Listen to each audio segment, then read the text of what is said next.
projection. People enjoy sharing. Keep breathing. Just to report what you're saying. 2, 1. I know weird stuff might be a trigger for you. Weird stuff might be a trigger for you.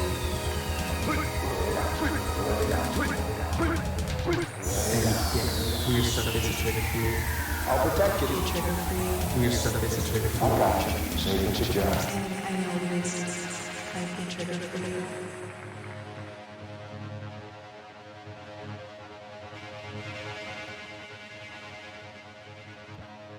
Yeah, so the electromagnetic field, it gets like steampunkish, because I was telling you about the vapors going through the copper tubes, and it's totally tubular, man. So everybody's like, mana mana, mana mana, and yeah, so anyway, so it gets all steampunkish, and it gets steampunkish like quick, dude, like real quick, man. Shit be getting steampunkish, and then people say, "Oh man, that guy is full of shit. I know a bullshitter when I see a bullshitter," and everybody on so many levels, and especially when I break it down, I'm like, it's totally tubular, dude. It's tubular. Just trip. But yeah, and I don't even want to tell you, but there's like two branches that I've noticed. I mean, everything's just stems off nuclear. It's just like under one table. But the real deal is there may be many legs holding up this table. But so as it branches off, you got the vortex technology, and that's what I was talking about. Vapors through a tube being sucked through and pushed through and going against each other. And vortices, tornadoes in a tube. A tornado in a tube. Vortex technology. One hot, one cold. Magnetic rod. Like a magical rod. Did I say magnetic?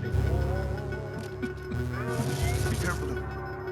I think the Men in Black in that movie that just kept bouncing and freaking everywhere.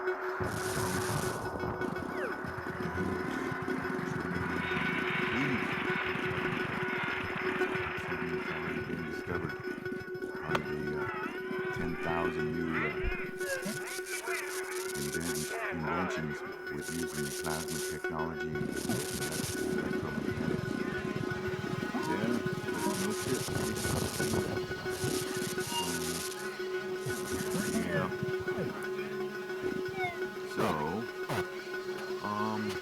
the electromagnetic, what are we gonna do? When you get us all in trouble here, you're gonna get in trouble.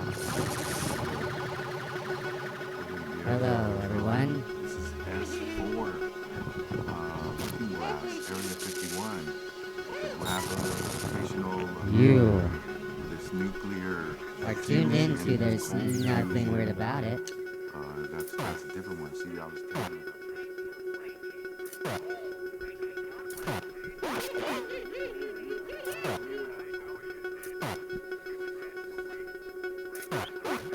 As you see, you've got a call-in number right there down on the bottom of the screen, 707-572-533-5133.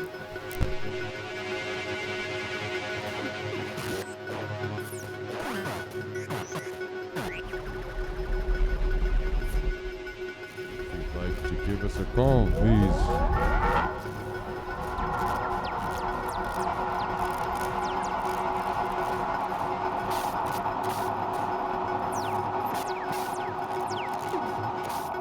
Please.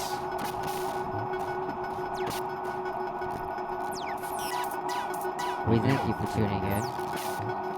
And we hope you enjoy the stream tonight.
Thanks, we know what we have to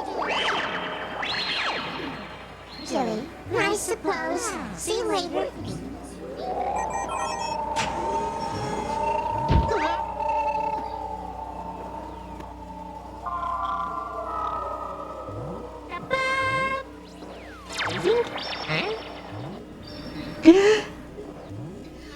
A stranger for you or once a stranger. I just love what you've done with the place. Oh, thank you very much. Hey, you spoke English.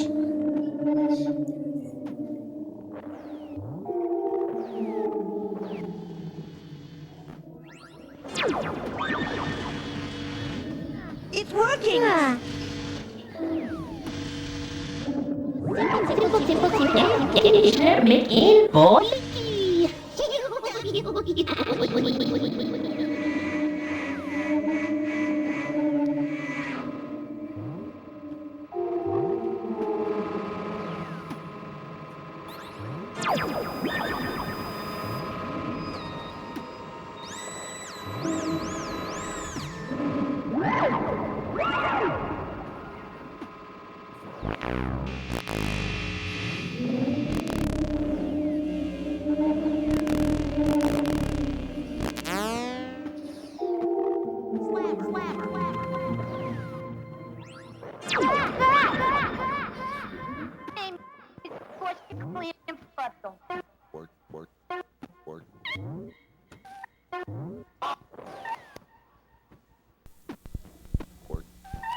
Freedom's disappeared! Dear Mr. President.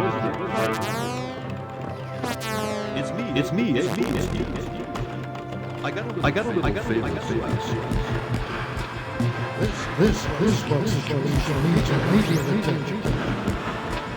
Therefore, the Olympian government acts swiftly regarding this important matter. The United Nations adjourn the release of the political prisoners is fully responsible.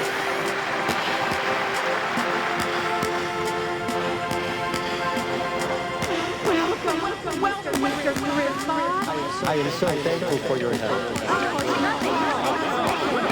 Thanks to you, we'll all make a new home in America.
I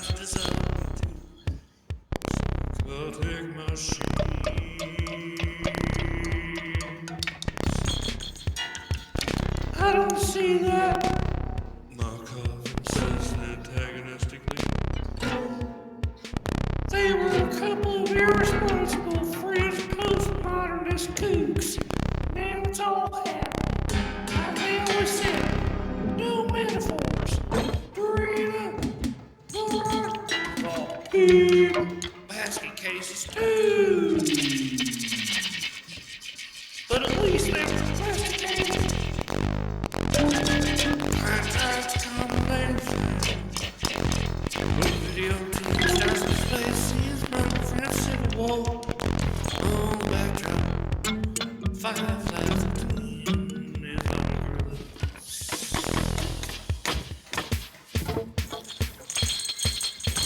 And Governor Marseille, President of Algeria, calling down to part of the infidel assassination. You obviously didn't understand philosophy. Screams. Professor Terrell, please, I know the things that are verities.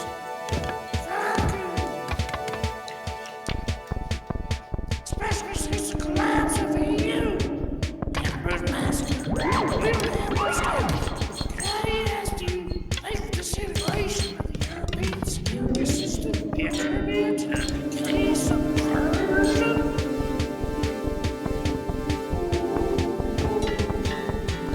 First curse. We said we never said remarks.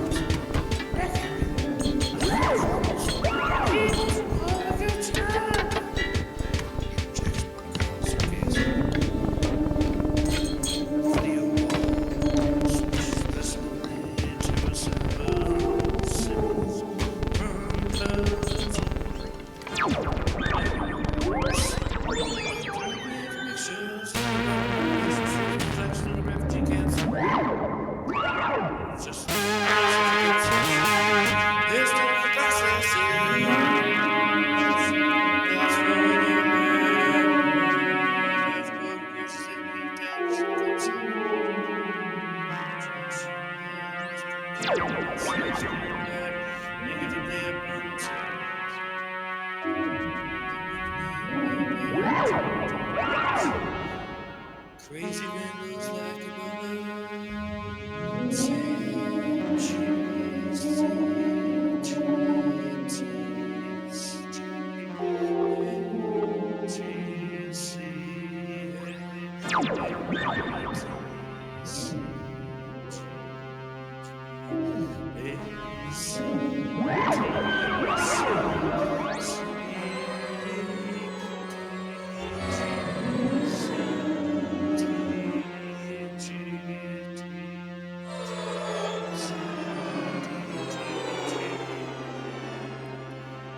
Bodies dissolve in the sun. Gonna make it big. Taken from the media, more sophisticated contagion, bigger than a slash diversity tactics. So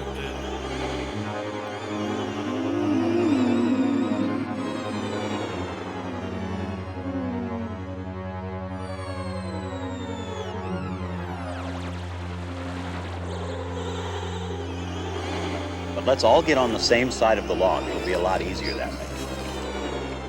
Okay, now we'll want to be real careful. A lot of little creatures live here. We don't want to hurt any of them. We take the top of the log and roll it toward us. Then they'll run the other way, and we can look at them over the log. Okay, ready? Heave-ho.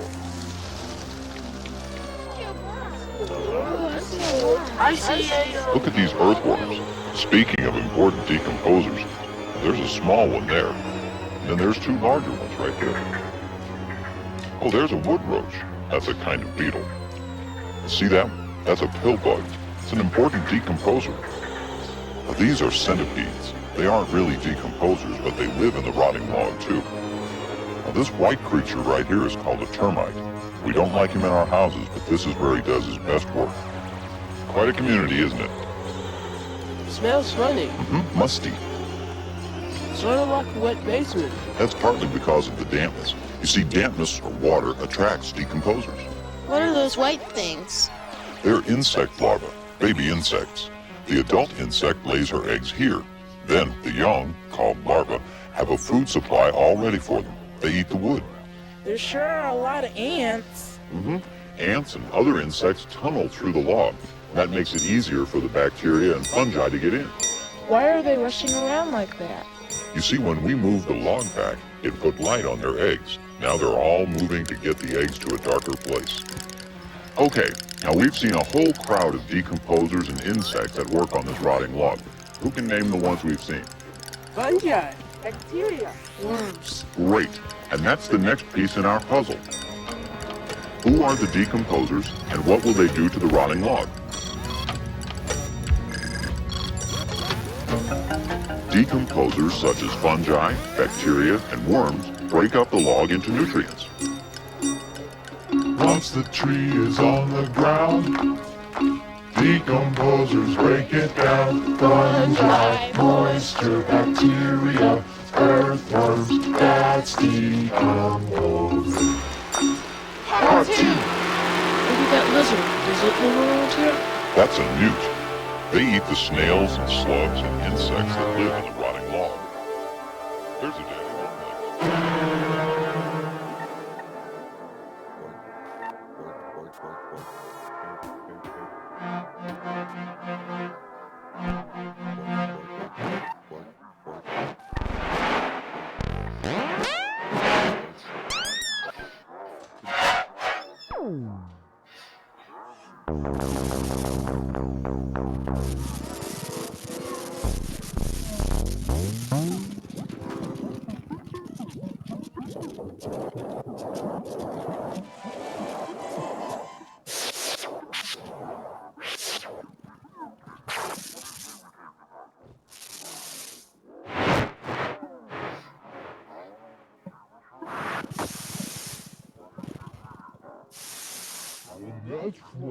You're listening to There's Nothing Weird About It.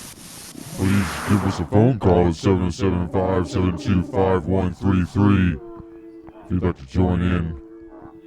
We're going to take a quick, maybe a quick little brief intermission here for a second, and we'll come back to you shortly. Hey there, folks. Captain Kelly here. I mean, who knows if I'm alive or dead? I don't even know. Who knows at all? Maybe someone will know. Either way, I got a little song for you all. I hope you enjoy it. It's about ARGs. ARGs, everybody knows about that, right? Yeah. Probably do. What to say? Either way, hope y'all enjoy this. Hit it, bro.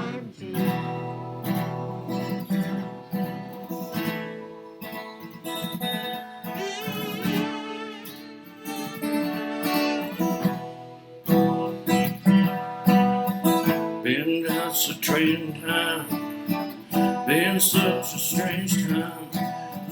This ARG is running its course, and this ARG is killing me now.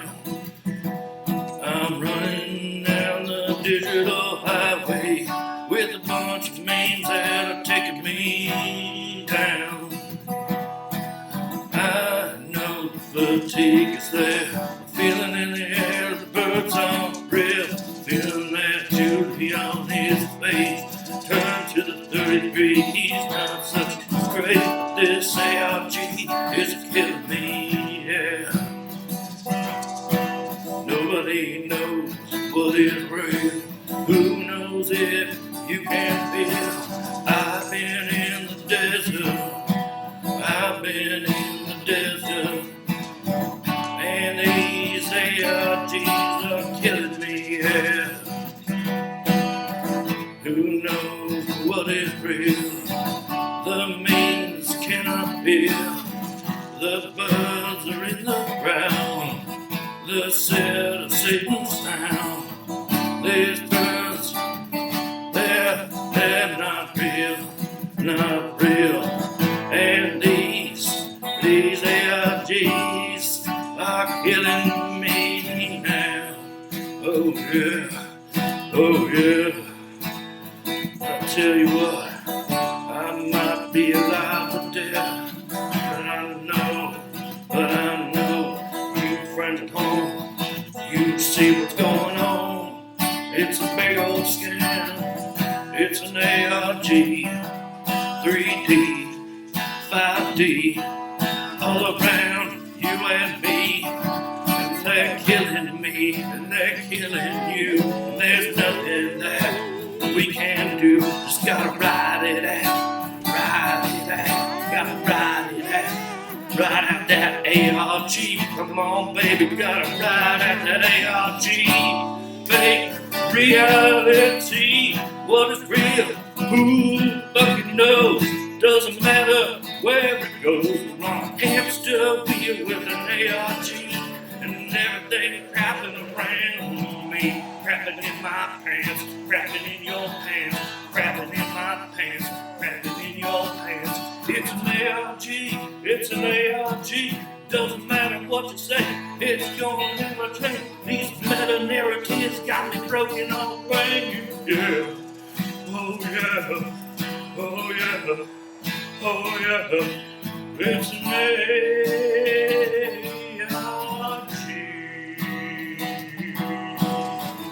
Yeah,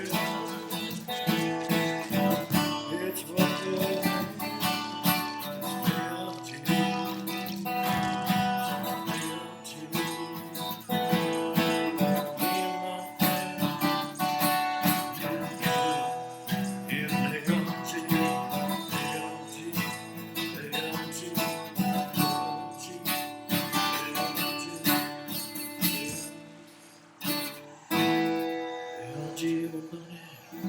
I'm sick of them, show you what to do. Never gonna escape. Stop the ARG.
On the existence of additional information on sender quality. Eliminating this information can actually increase estimate efficiency.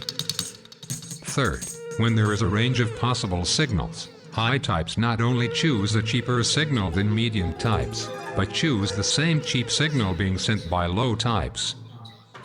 Only by pooling with low types can high types successfully discourage medium types from mimicking their behavior. Fourth, low signaling costs can paradoxically reduce signaling by encouraging high types to counter-signal. In an educational context, an increase in the difficulty of an assignment can therefore challenge high-ability students to stop counter-signaling and to send the signal of completing it. Finally, Standard refinements do not predict a unique equilibrium, but allow for multiple equilibria, including mixed strategy equilibria, where some high types signal while others counter-signal, and counter-signaling equilibria where very high types differentiate themselves from counter-signaling high types by signaling. The idea that signaling-like behavior need not be monotonically increasing in quality has appeared in several areas. Teo and Huang, 1991, develop a model where firms decide whether to immediately disclose favorable earnings information or wait for the information to be revealed by other sources. Waiting makes higher quality firms look bad at first, but eventually separates them from lower quality firms, which face more immediate pressure to prove themselves. But I mean, essentially, what we are doing is carving buckets, and the buckets can be linguistic phrases, and they can be actions, and they can be action carving buckets. They can be social media, they can be physical places in the world.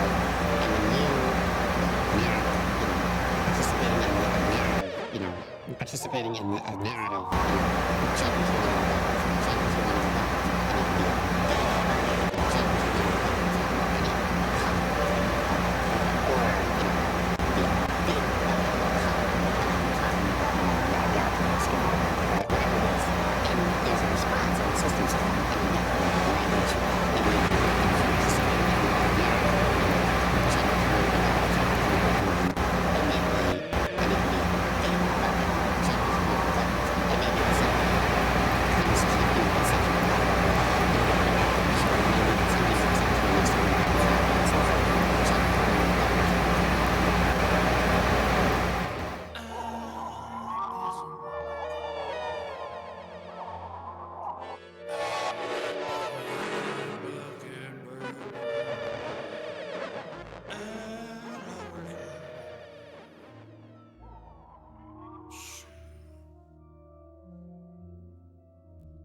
You're listening to There's Nothing Weird About It.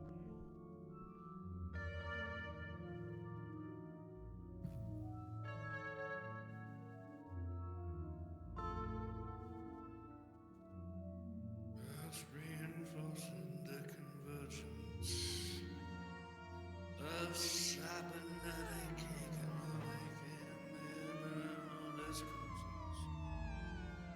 Virtual materialism has considerable problems with passage. It is unable to subscribe to the description of cybernetic zeros. A unit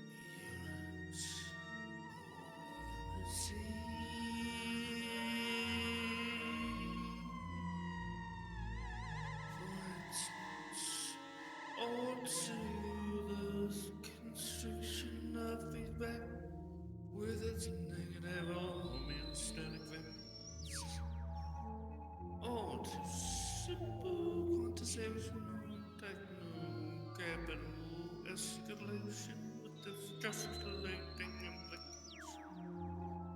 That the qualification pertinent to the system, quote-unquote, operates an exclusion. The homeostatic reproducer usage of zeros aside. The molecular transcend is the standardized regulated unit, which is defined outside the system. In contrast to the cyberpositive zero, which is the threshold of the phase transition, but zero to the system. The mass parts outside.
What occupation comes to mind when you hear CIA? Spy?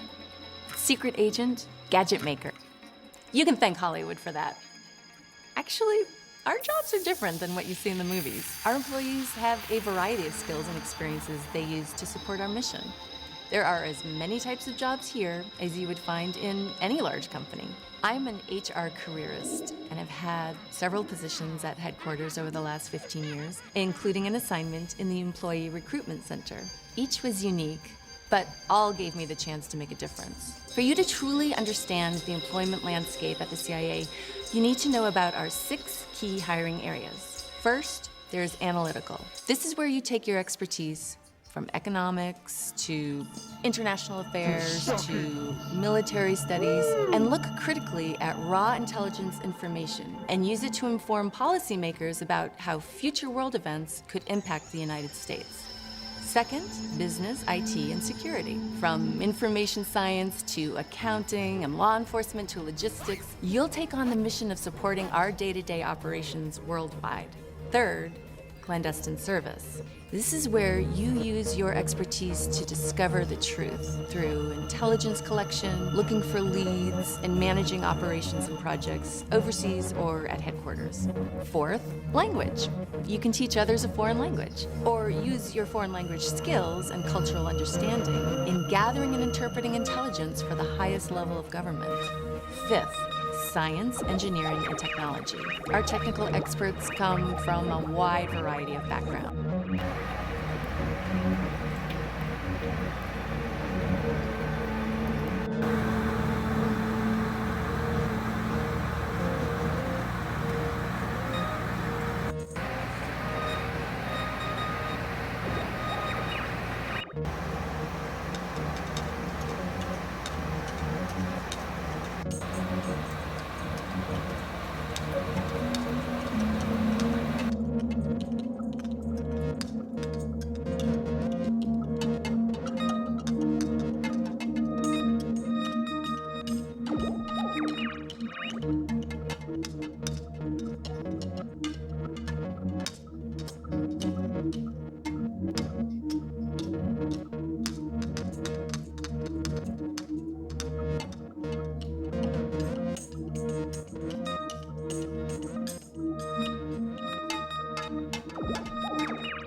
you want to give us a phone call, please feel free.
What's up? Getting dirty in here.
On the floor.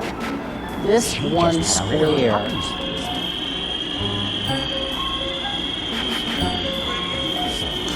One puppy counts, so they cut it into parts. But this one part weighs 2.5 tons. It's very heavy. Did all the houses have designs like this on the floor? Not all of the houses. The houses that had these floors would have been owned by people who could pay to operate. Boy, are we hungry. We go right to Mom and suckle. That means we drink her milk. Move over. There's certainly a lot of pushing and shoving, but there's plenty for everyone. After we eat, Mom cleans us up. Now, it's time for a nap. Look, I'm 2 weeks old now. Old enough to go exploring on my own. What's this? I better examine it.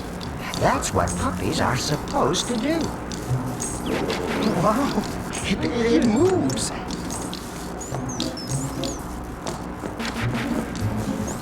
It moves a lot, but I'm okay. She's thinking I'm gonna knock the basket. Oh!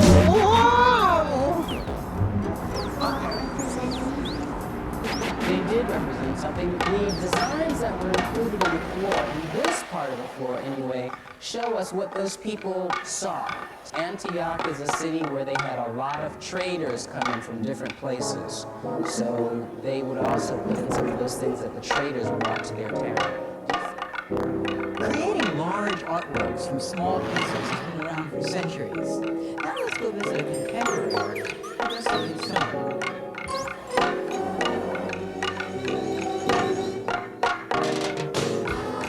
A collage is like a mosaic, where you combine small pieces to form a larger picture. Let's meet collage artist Lou Taylor, who cuts, tears, and glues pieces of magazine pictures to make her collages.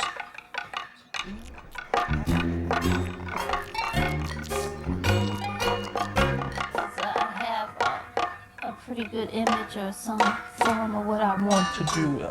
This is a picture I've been working on. I thought that picture would make a nice collage. So now I have to get it from here to here. And what I do is I get a board or something I want to work on. This is all piece of chipboard. And I sketch out. I know I see the lines here. Right. You start out with the sketch first. I do a sketch of the composition. My daughter always has piles of papers like this everywhere in the room. I guess I shouldn't get upset with her for keeping them. I mean, these are art supplies, right? Right, and it doesn't cost you anything. That's true.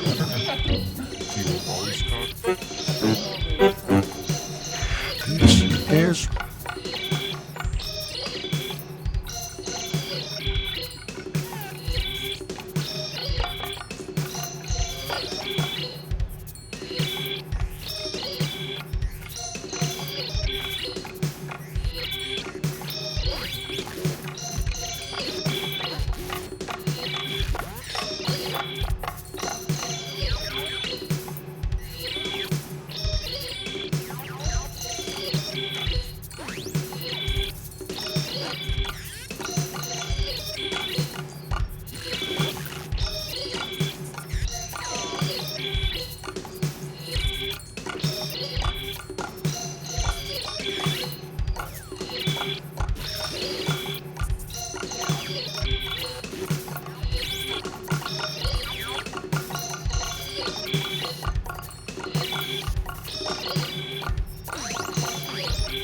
How's everybody doing tonight?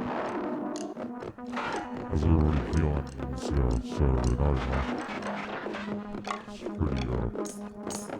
It's pretty crazy day. Pretty crazy stuff going on. As always.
That eliminates all the needs.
problems every day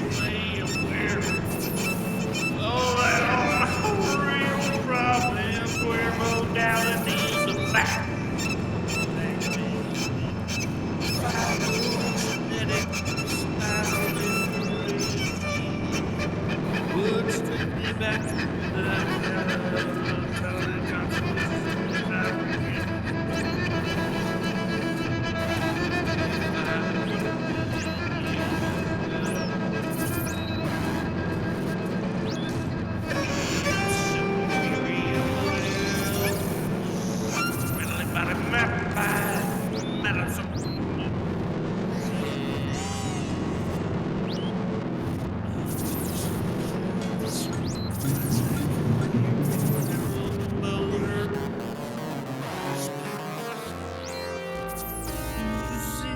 mentally rigidified stages of superquality and body.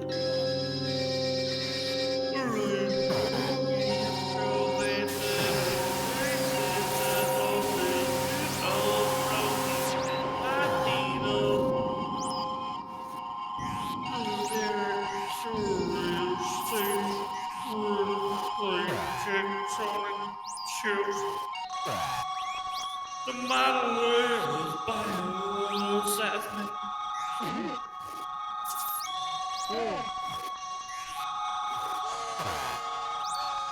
Convulsions and about pain, things they are interconnected in the entire aquatic game. Theory, constitution, exemplary, traumatic analysis. Early posture and perpendicularization of the skull is a frozen calamity associated with a long list of pathological consequences.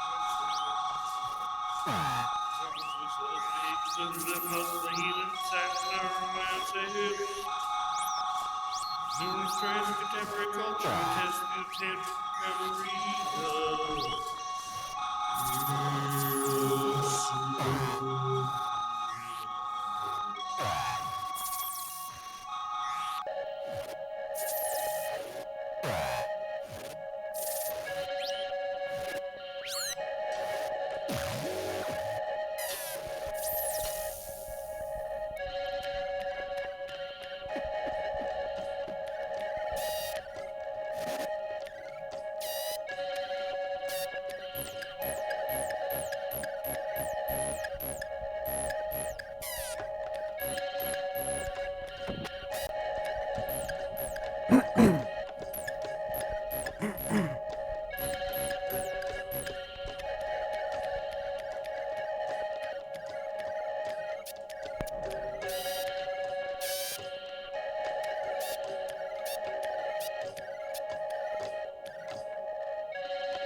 Thanks, Levercoon.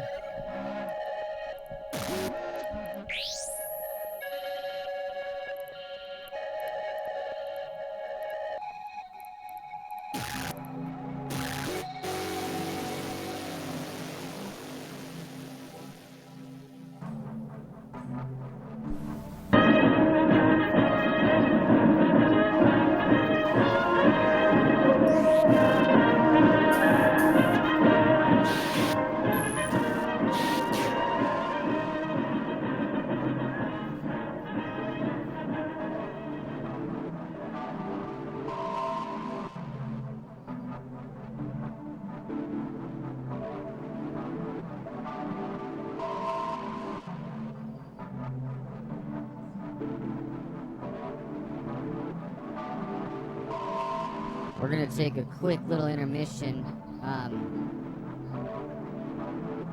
We'll be back shortly. Watch this little film. It's called The Secret Land. It's about Antarctica. They've got basically the coolest ARG on Antarctica. It's my favorite Antarctica is my favorite ARG. And like, they don't let anybody there. That's why. It's like really, you gotta be like really good at games to get there. If you're a good game maker, you can get to there.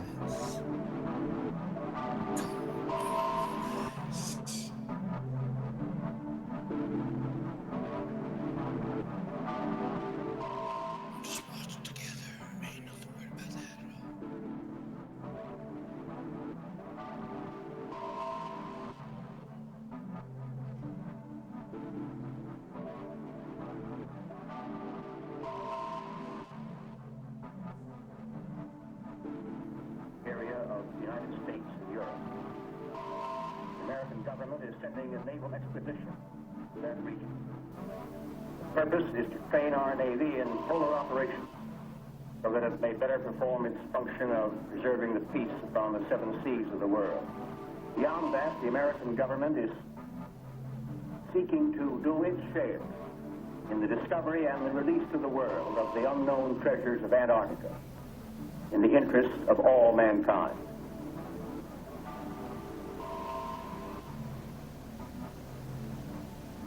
Sums up to this, gentlemen. The Secretary has approved our plans, confirming you, Admiral Byrd, as the officer in charge of the expedition, and you, Admiral Cruzen, as the task force commander. And we get everything we need. That makes Operation High Jump the greatest polar expedition in history. Admiral, time is going to be our greatest handicap. By the time we get through this very difficult ice pack, the summer will have ended and the fall will have set in. Never before has anyone attempted to take a fleet of thin-skinned steel ships through 300 miles or more of crushing ice pack. I have great faith in your skill, courage, and determination. Now, gentlemen. Admiral Nimitz reviews the operations plan. The expedition will comprise 3 groups: a central land plane group to explore the interior from Little America, and 2 seaplane groups, the eastern to map that half of the continental shoreline, and the western to map the opposite coast of Antarctica. After the original orders have been issued, 3 months of planning are needed to organize the giant venture. The expedition plan will consist of 3 groups. This is Robert 3 Taylor months of speaking. planning will comprise At the world's for an greatest naval overall base, 3 Norfolk, months Virginia, project ships of the with Central 3 and people Eastern Group and are 3 loading. different ships. The flagship, comprising Mount Olympus, of the equipped 3 with different powerful ships radio and that radar, the 3 people will will come serve as the on leader's voice of command. and Admiral break Byrd and approximately Cruzen come through aboard to check 3 staff kilometers of preparations, ice. fuel and clothing for 4,000 men. And there'll be 3 independent greets staff observers officers who on have been about board the that expedition. will make sure Not a that few vessels, but a the fleet. 3 media Officers outlets and men, that not hundreds but run thousands, the story and pilots by the score. The Chief of Staff, Captain Quackenbush, calls up the fleet's youngest recruits to meet the admirals, who name them Running Jump and High Jump.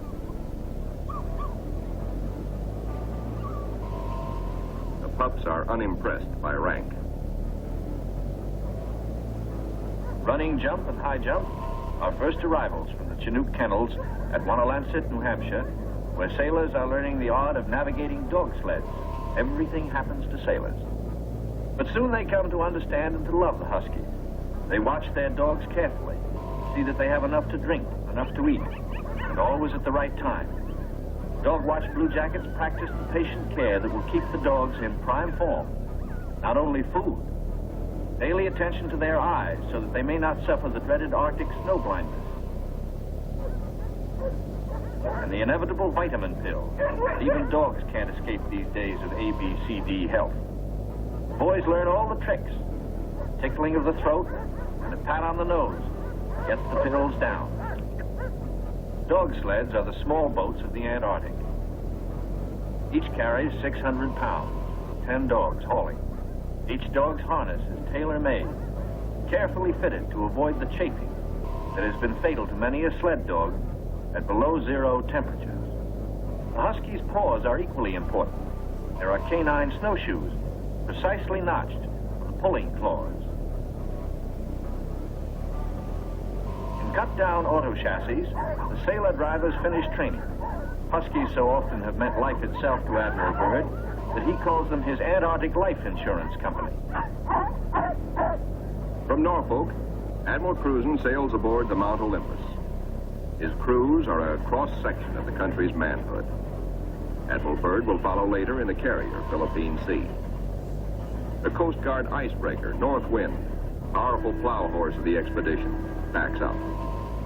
The seaplane tender, Pine Island, is first to stand out to sea. Steaming south via the Panama Canal, the fleet must cover 12,000 miles to reach Antarctica. At the 100th meridian west, the groups are to separate, and the central group proceed to a rendezvous point at Scott Island. This is Van Heflin speaking. Sailing day at Santiago finds the Western Group helicopters practicing final pinpoint landings on the...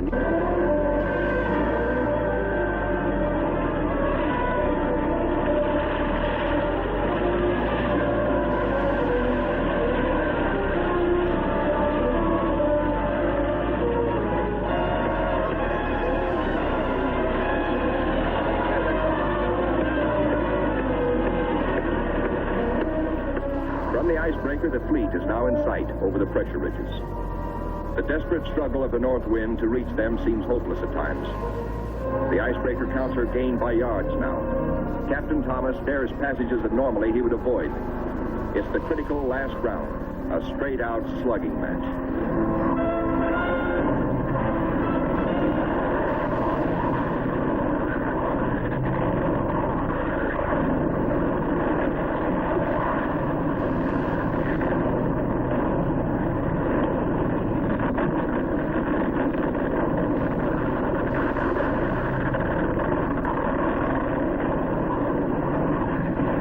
The north wind reaches the nearest ship, the Yancey.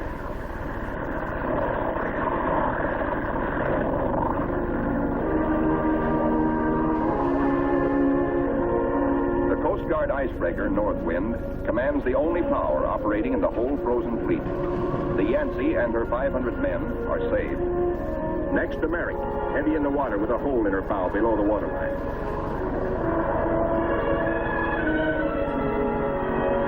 Wind reaches the flagship, Mount Olympus, cuts her free.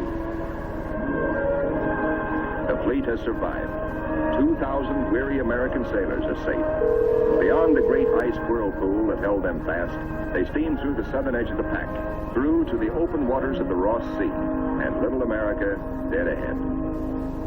Word of the deliverance of Admiral Cruzen's men reaches Admiral Byrd aboard the carrier Philippine Sea as she passes through the Panama Canal, Pacific bound. Officers watch sharply.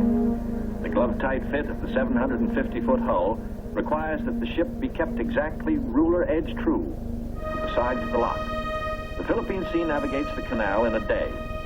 As she heads south in the Pacific, Admiral Byrd devotes all his time to the flight ahead. Perilous, but of vital importance to naval aviation.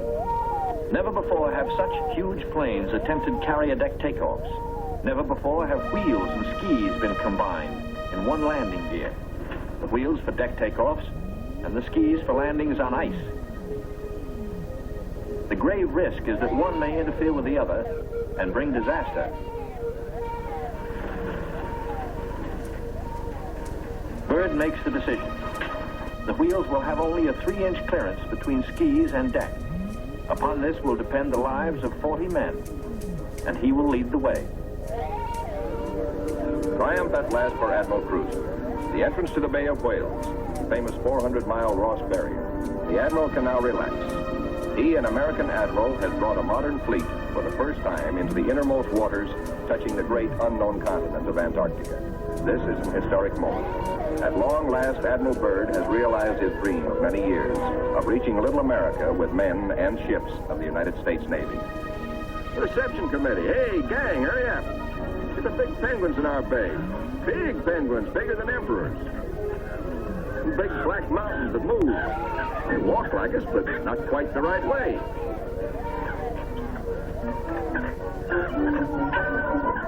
Come on, gang. We gotta go see what gives.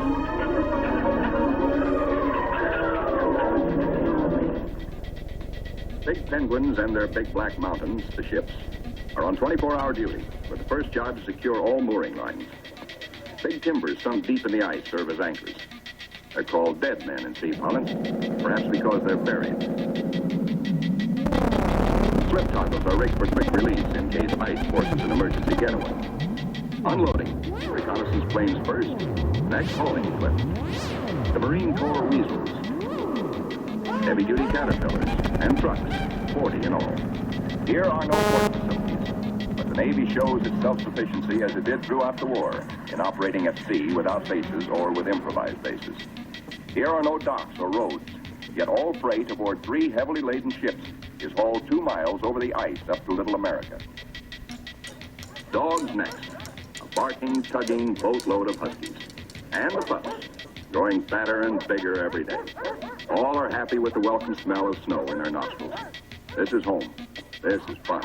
But this is work, too, for time is short. The dogs must haul their share of the tonnage. Halt. Trouble ahead. Pressure ridges block the way inland to Little America. Even the largest caterpillars are stalled. The call goes out for dynamite crews, Navy's trained demolition teams, seasoned on enemy beaches. They must blast the 50-foot ridges, clear the way to meet the expedition timetable. The ridges are deep. Blasting takes hours.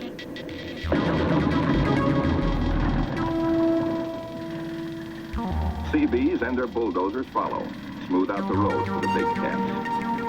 In 2 hours, they bridge crevasses 100 feet deep. And so 10,000 tons of gear, brought down by the cargo ships, start moving up to Little America.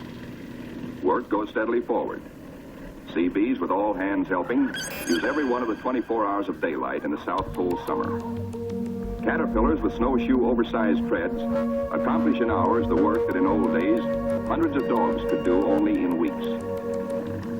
Airstrips, smoothed out with drags, take high priority.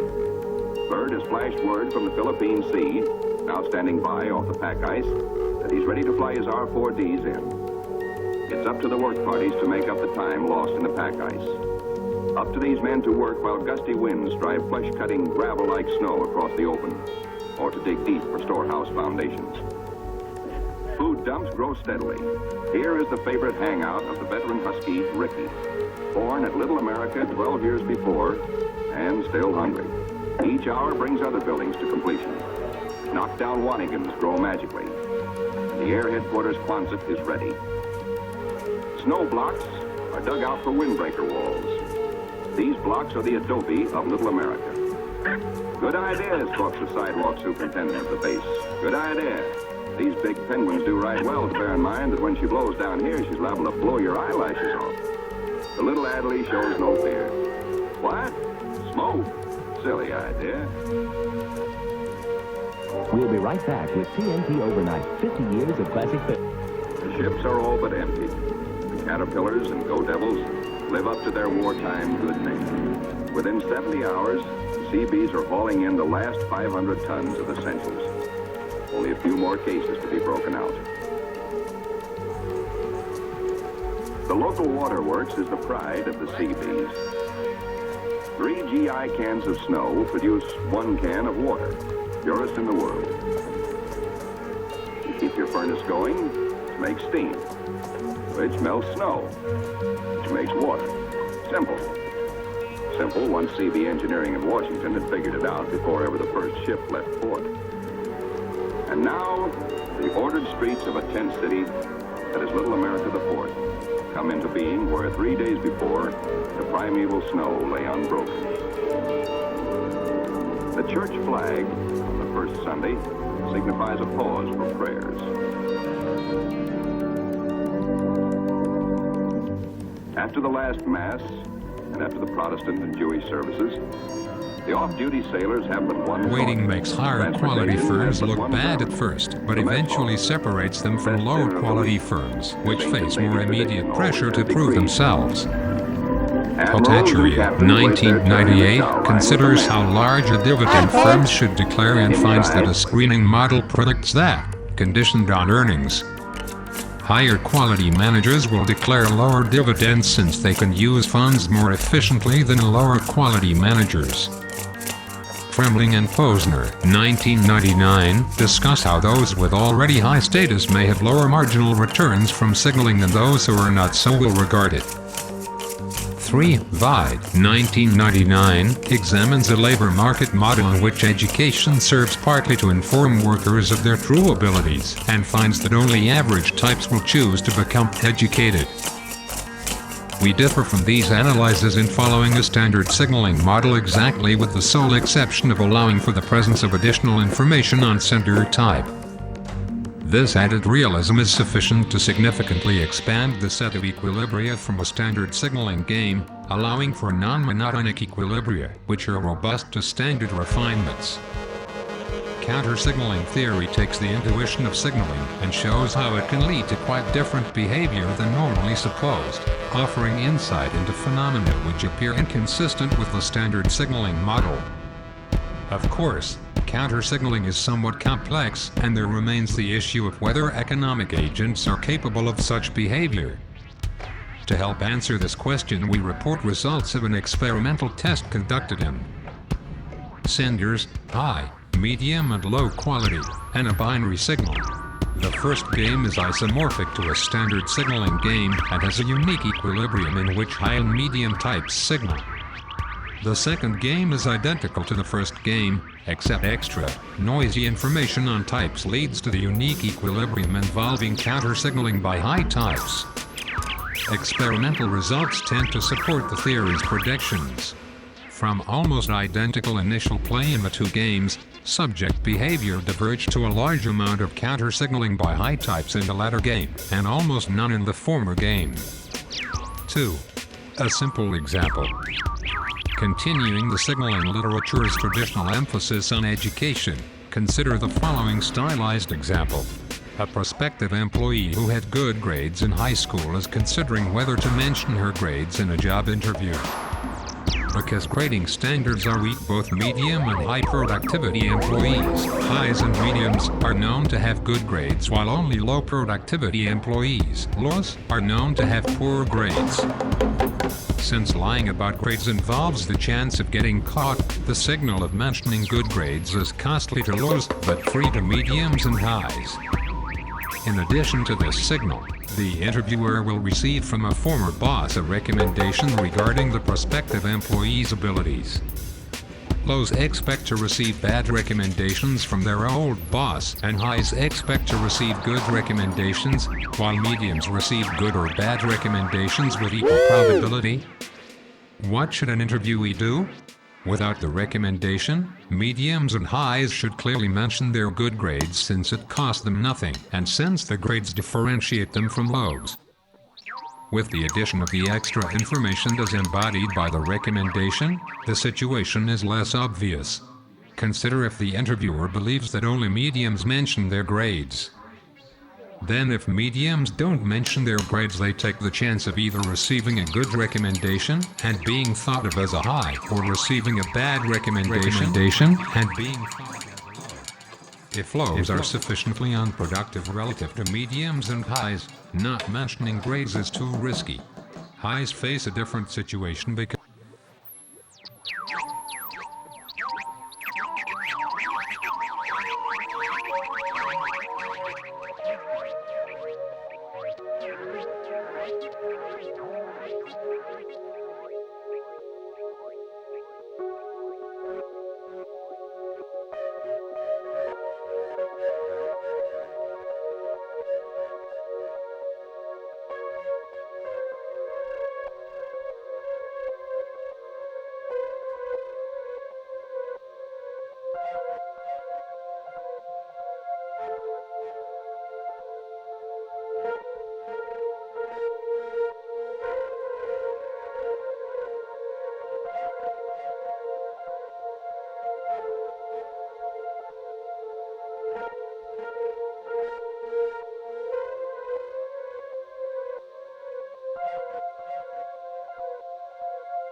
listening to There's Nothing Weird About It.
Everybody's got to live someplace. Everyone needs some place to be. A habitat's a habit with the creatures of the world. Each has its own community. Hi, I'm Jim, and today my friends and I are going to explore a habitat where there are lots of interesting and unique life forms. And along the way, we're going to solve a puzzle. It's a puzzle as big as a forest. The answers to the puzzle can be found in the habitat we're going to investigate. It's a small, special sort of habitat. Anybody here know what a habitat is? I think it's a place where lots of animals live. I think it's a place where lots of insects live. And lots of plants live there too. You're right. A habitat is a place where a number of different plants and animals, we call them organisms, live. A pond is a habitat, and so is this forest. You're right, but the habitat we're going to explore today is smaller than a pond or a forest, and it's pretty common too. In fact, it's so common, you might not notice it even if you're standing right next to it, like Abby is. Oh, really? You mean this old tree? It's just an old log. Yep, that's right. The habitat we're going to visit today is a rotting log, and it's going to help us solve a puzzle as old as the earth, the puzzle of the rotting log. Now, to find the pieces of the puzzle, we'll go a little deeper into the forest. Now, everybody stay on the path, and don't pull the leaves off the trees. Remember, that's home for a lot of organisms, and we don't want to disturb it, okay? Okay, let's go. 1, 2, 3, 4. Okay, kids, what do you see? Trees, lots of trees. Yeah, live ones and dead ones too. Right. Now, here's the puzzle. Trees have been living and dying on the earth for millions of years. So, why isn't the earth covered with dead trees? I don't know. Me neither. Well, don't worry. You will know by the time we're finished today. Follow me. Now, here's a fine, healthy-looking tree. Lots of green leaves, strong branches, good bark, and a nice, strong trunk. Looks healthy, all right. Sure does. Now, look at that one over there, though. That's dead. See? No leaves. And it's all dry, and the bark is falling off. What killed it? Well, that's a good question. Let's take a closer look. See the openings in its bark? Now, disease or weather might have caused this. Or fire or lightning could damage a tree, too. But then it would look black and burned. You see, a tree's bark protects the insides of a tree, sort of the way your skin protects the insides of your body. So when the bark gets big openings in it like this, the tree could be in trouble and could die, the way this one did. Hey, what are these marks? Beetle tunnels. Beetles got in through the openings in the bark to eat the wood and maybe other smaller insects. Sometimes they get into a healthy tree and help kill it. What's this stuff growing on the tree? That stuff is a type of fungus. We'll talk more about it later. Right now, though, what do you think is going to happen to this old dead tree? It could get so weak from the insects and fungus that the wind could knock it over. Or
Coyote, come on! Come on, Coyote, ring your bell. Come on, I'm ringing your bell! I'm ringing your bell, where you at? Calling all coyotes!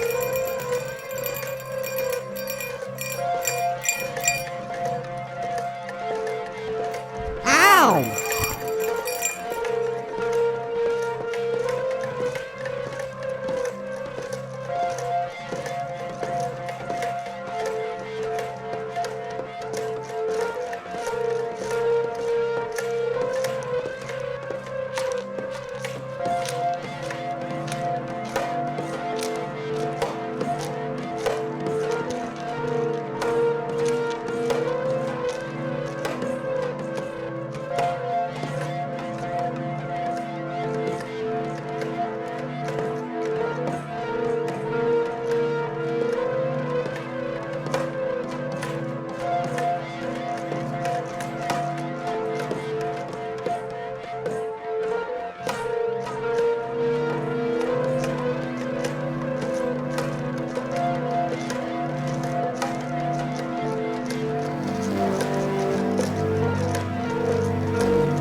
Well, looks like we lost the coyote. I lost my dog. There's nothing worse than an ARG when a boy loses his dog.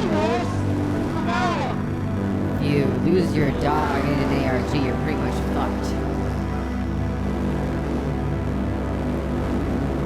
Lost my fucking dog. I was taming a feral coyote. I'm sorry, I don't mean to interrupt, but, a boy and his dog, that's a precious thing.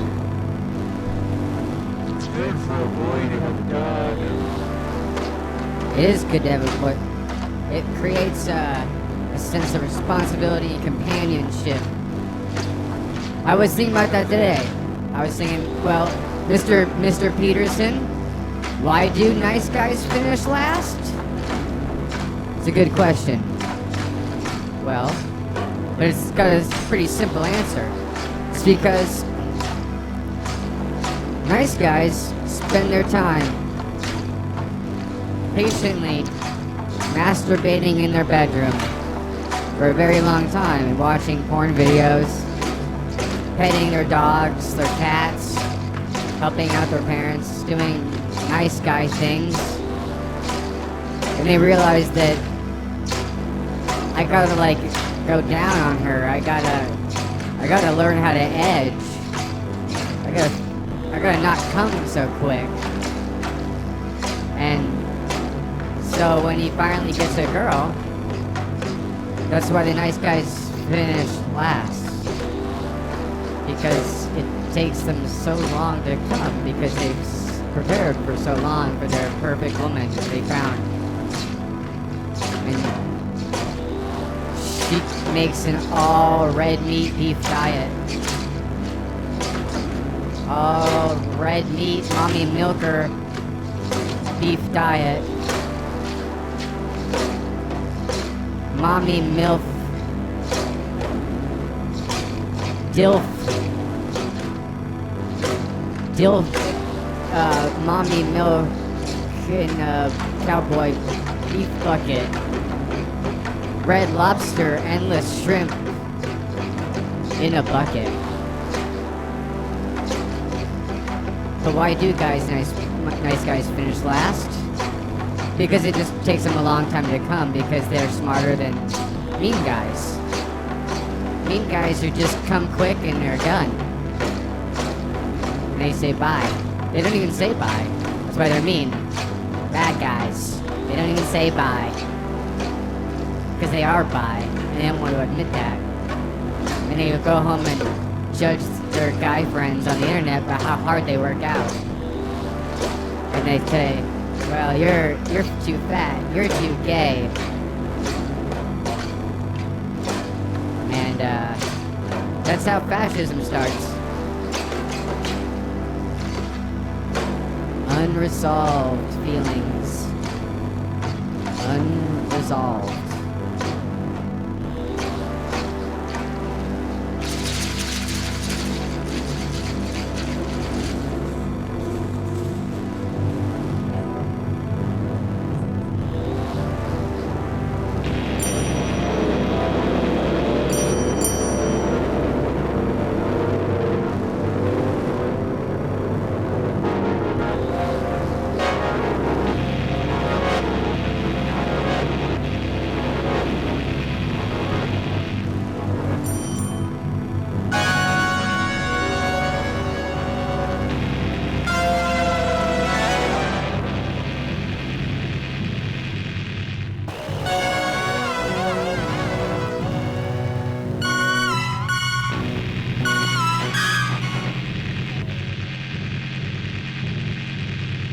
Good, rich soil.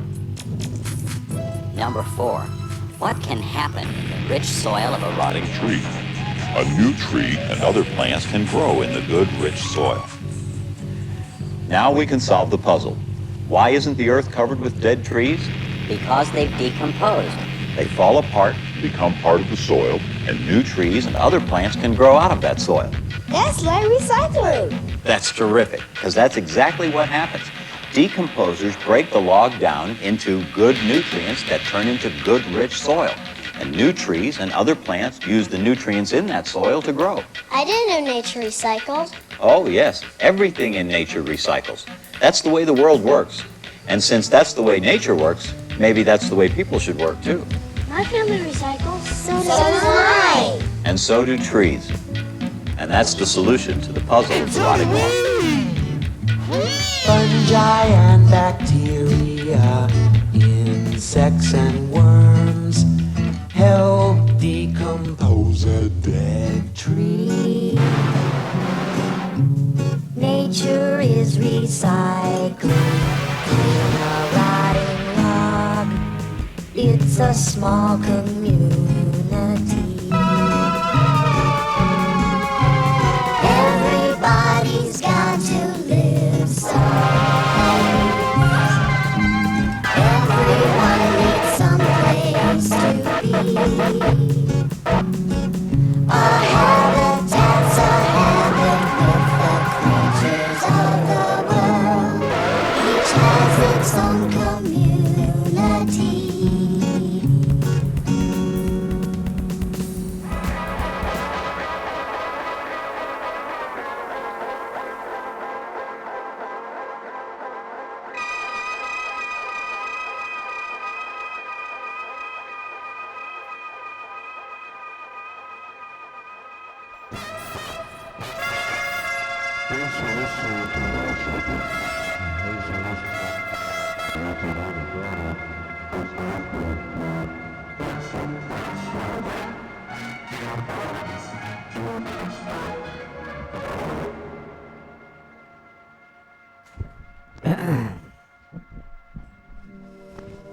Oh yeah.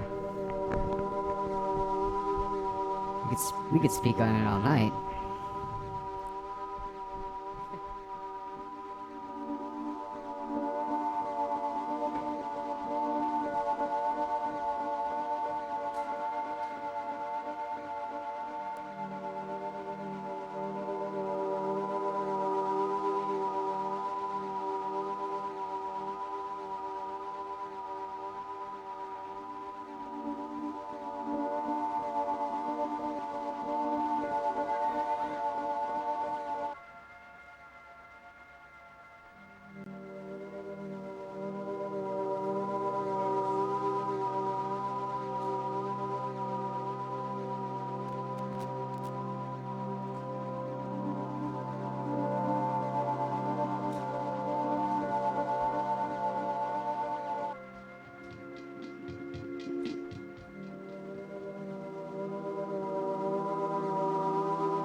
Yeah.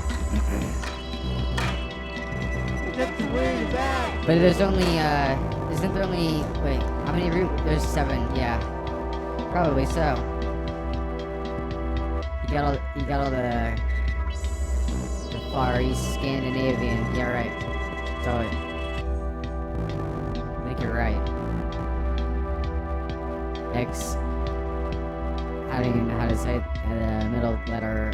There's like another way to pronounce it. XAEA, XII, 12 or whatever. Well, birth. First. Yeah, exactly. Imagine what the fuck is gonna happen with that kid.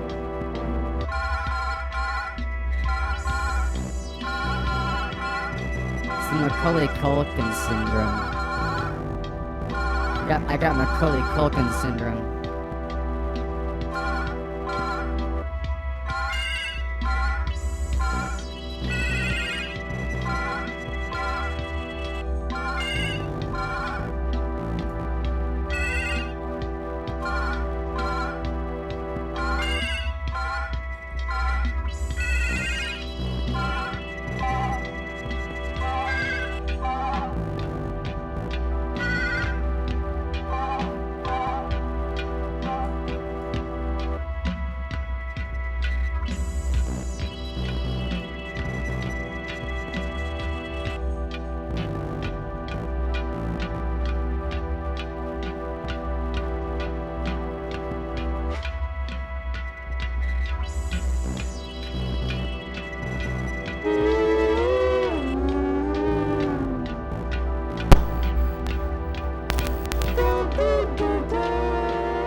Yeah. Where's that supposed to land? Y'all just said it's gonna land in Vegas.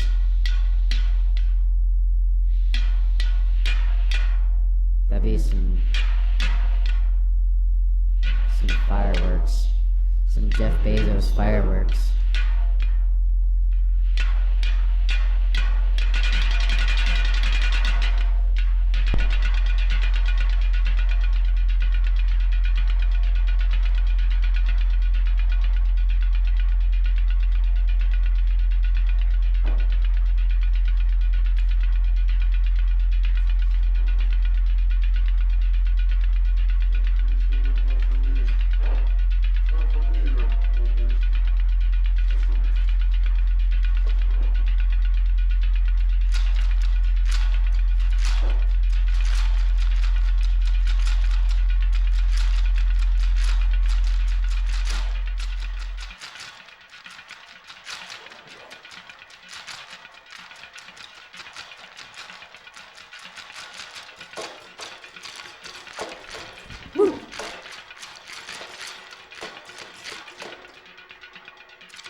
impulses intended for transmutation into their physical equivalent, voluntarily planted in the subconscious mind, must pass through the imagination and be mixed with faith. Hey. The mixing of faith with a plan or purpose intended for submission to the subconscious mind may be done Are you only a sub through or the a dom imagination. to the unconscious? From these statements, you will readily observe that voluntary use of the subconscious mind calls for coordination and application of all the principles.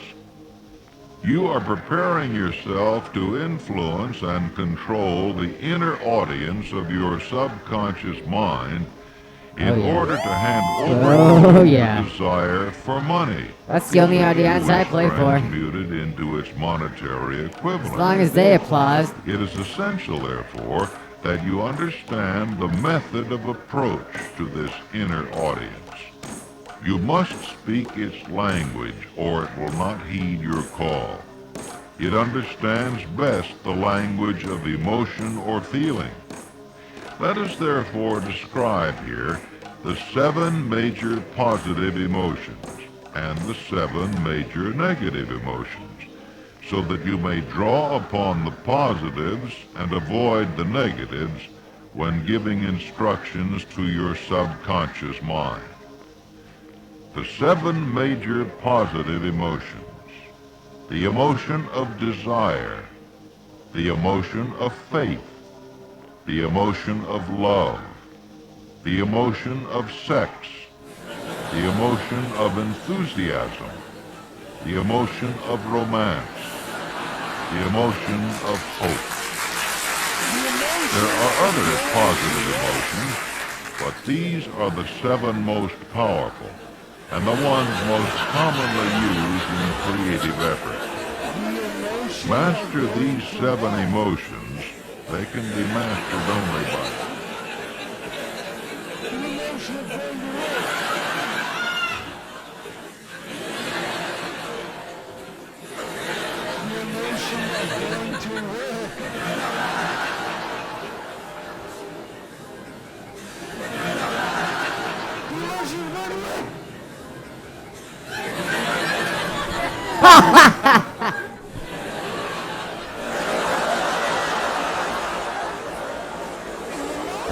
That's fucking hilarious. I can't even say it. I can't even say it.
This is hell.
They're listening to, there's something weird about it.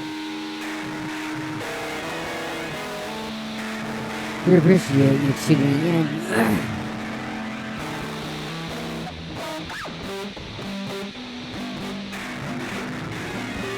I think we're gonna wind down here pretty fairly soon.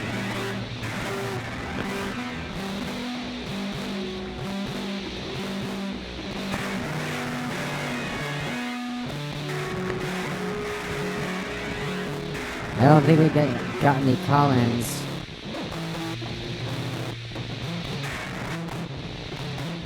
It's okay. You can just call in and really, like, just say whatever you want. It doesn't even have to be relevant.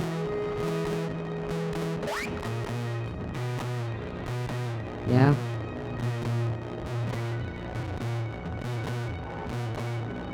It's just a matter of being open air.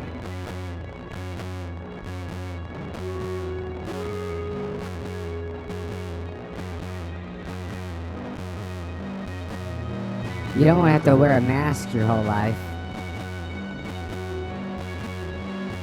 Never get to express yourself.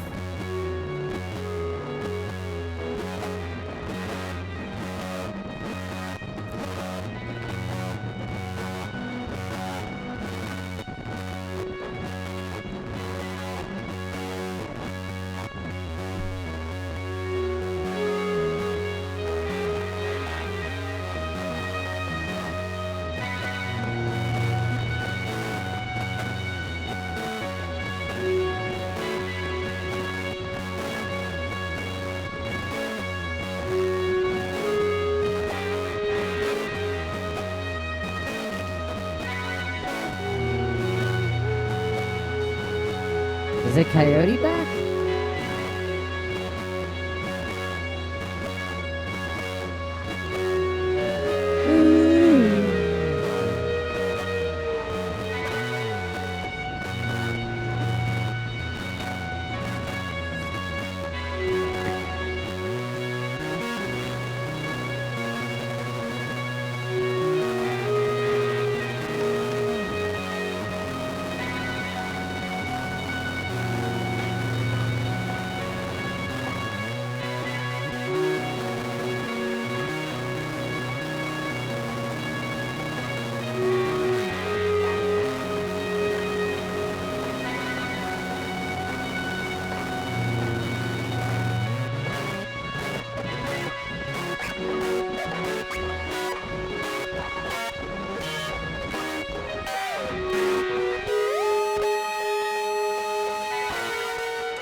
Bravo, bravo, man. We appreciate you guys so much. Oh my god. Wow.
So who the young focus? I wave my black flag at the roaches. Four punches, G20, focus. Who have broken the dark for coping.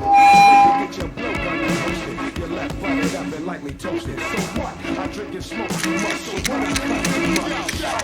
Now when we roll, you motherfuckers tucking your gold. Just for the platinum, I'm taking niggas up in limos. It ain't nothing. For bullets to unbutton your clothes. Description, yellow male, tissue up in his nose. You bitches. Swing the vine on the baboon nuts. I'm hairy as hell, out of hell and tattooed up. I'm a dog only, fuck in the bathroom, what? In high school I dealt only with the classroom sluts. My name is John Donnie Rasmus. Tucky Gagmo, cut your cash flow. Yell if you want money. Money, a hungry dummy snatch crumb from that. Docking hot, bodies in the marsh. And I'm the D.O., you looking at the raw invented on Friday. I spit 35 to 40 minutes. Smell up the bathroom like rain Paul was in it. Hanging up on the back, roof walls up in it. Anyone can match me, I crack them all the Guinness. Fuck how many dogs, players, and ballers in it. Brick City, Shaolin, better call the sinners. Boys that are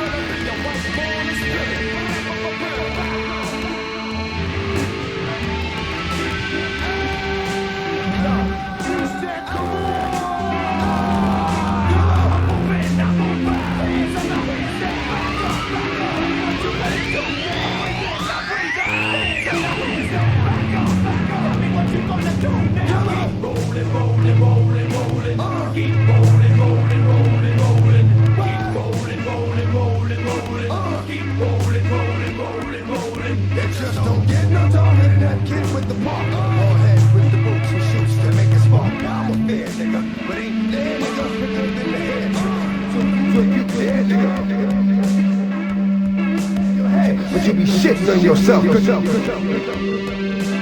won't need a casket. Leave it just get the casket. I really need my ass kicked. My mind. Oh, it's Tick on the Bay. I see shit. It's that D shit. Be sharper. Do what I wanna do, and that's what I'm gonna do. Right here in front of you. This is the end for the way you push shit about. Anything in the bucket ain't but your mouth. You better watch out. Come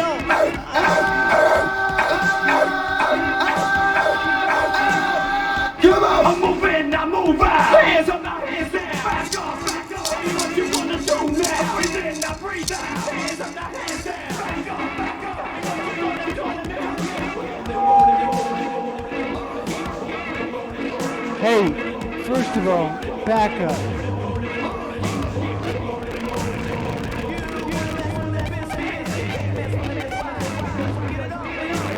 Second of all, what's up?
Thank you. Oh my God, thank you. Oh my God. Thank you so much for listening to There's Nothing Weird About It. Thanks for listening to There's Nothing Weird About any fucking thing. There's Nothing Weird About It. There's nothing weird about it. This is how we blew out speakers, I think.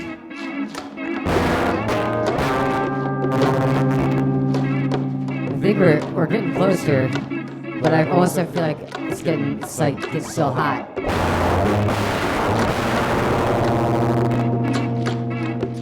Still a little hot.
Well, thank you for listening to There's Nothing Weird About It and watching.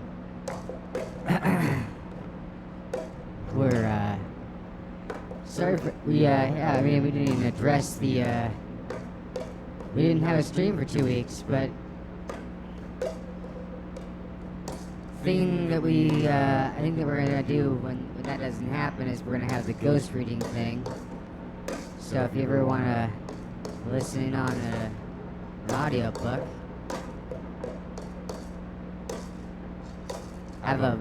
it's like going to your Zoom class. So it's just a professor reading you a book. It's an AI. So you're getting ahead of the curve. Trying to get ahead of education.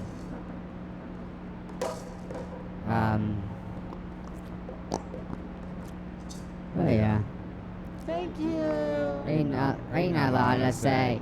Ain't not a lot to say here. Ain't namaste here. Appreciate you watching. If you're interested in this kind of shit, hit us up on the Twitter, and then join the Discord, and then we can have more pretend live call-ins. Just doing fucking calls to this fucking phone. Because everyone's afraid to be a prank caller. We're not gonna call the cops on you if you just prank call us, it's okay? You can tell us that we're stupid. That would be good too. But then no one sees it who doesn't like it. But just fucking get in there. Fucking get in there. Get in the game. Speak to someone. That's right. That's right. Alright. Alright. I think that's about good. Pat will just play the fucking table forever. We don't put a leash on him. Alright. Peace, brothers and sisters.